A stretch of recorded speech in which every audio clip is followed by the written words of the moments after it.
Not yet. He should not be worried yet. I'll remind everyone, last week, Adam Schefter said that the over-under on teams with new quarterbacks next year is 18. I was shocked when I heard that, and even more shocked when he took the over. The over-under is 18. He took the over. So there's going to be a huge quarterback carousel this offseason. And in terms of musical chairs, the idea that Deshaun Watson, who's probably, other than Mahomes, the number one guy you want, given age, ability, the whole thing, and he's signed to a big deal, but he's worth it, and he's locked up in that deal now.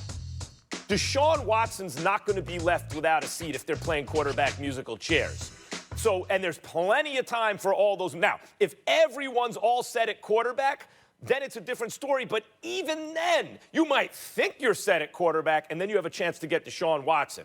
Then you're not so set at quarterback anymore because he is most likely a huge upgrade over anyone you have. The idea that the Texans are being intractable and they don't want to trade him, I believe they have to front right now because they're probably not getting offers commensurate with what he's worth. They saw Matt Stafford. The Lions took Matt Stafford, traded him for Jared Goff, and 2 firsts and a third. So I'll bet right now they're saying the bidding starts at 3 firsts. And maybe they're not hearing what they want, but Stephen A., eventually they're not going to be able to say no to the haul that they can get for Deshaun.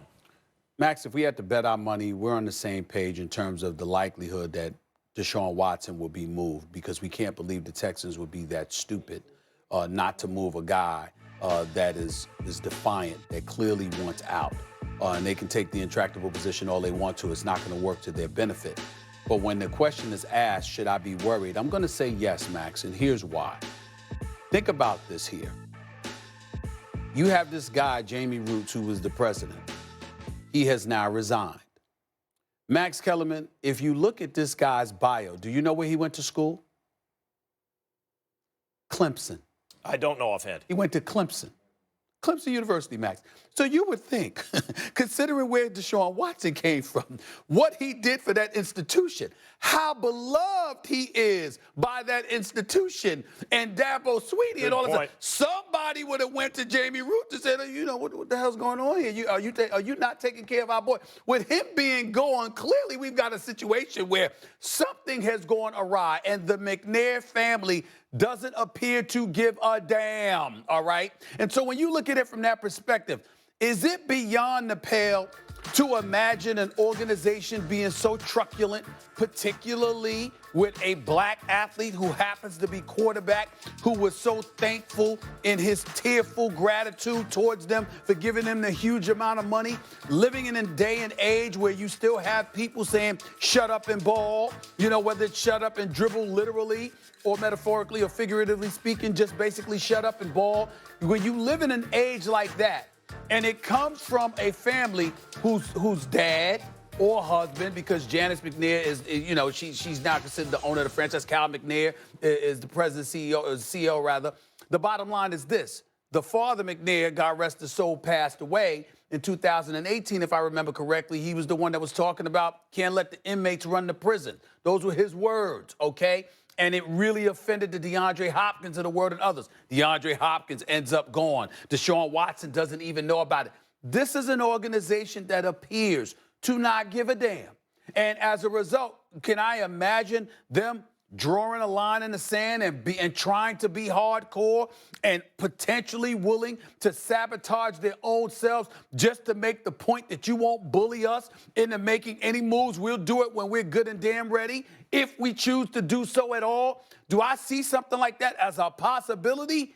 Yeah, I do. Because a lot of times with people in positions of power, they are willing to cut off their nose to spite their face just to display the level of control that they have and want to have over you, which, as I told you and many others before, which is one of the reasons why you had people in the streets protesting. It wasn't just because it was a knee on the neck of George Floyd for 8 minutes and 46 seconds. It's because, figuratively speaking, proverbially speaking, black folks have felt like folks had their knee on our necks since the day we were born. And I don't put it past the McNairs at all to try to display that. I'm not saying it's going to happen, but if it did happen, I damn sure would not be surprised, and that is why I am not worried.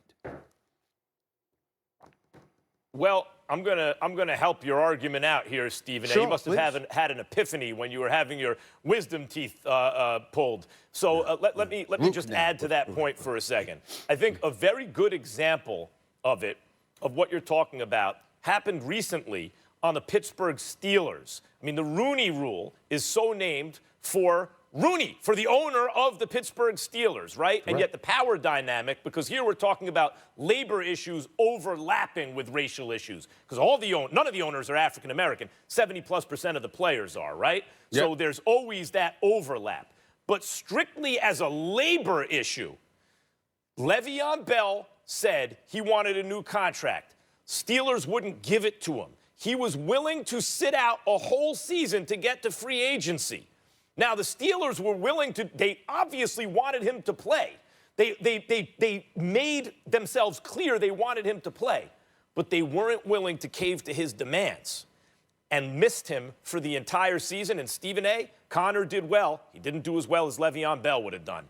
And they were really fighting for a Super Bowl that year. Maybe Le'Veon makes a difference. Certainly he makes them better. They were willing to cut off their nose to spite their face.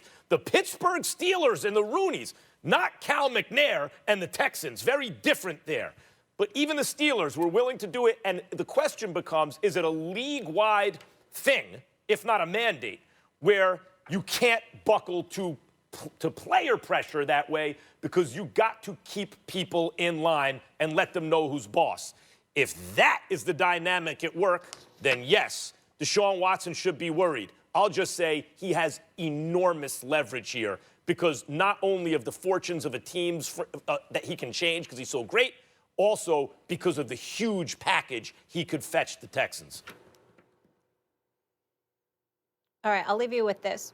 Deshaun Watson accounted for 83% of the Texans' offense. That's the highest percentage in NFL history. We'll have much more on this story as it continues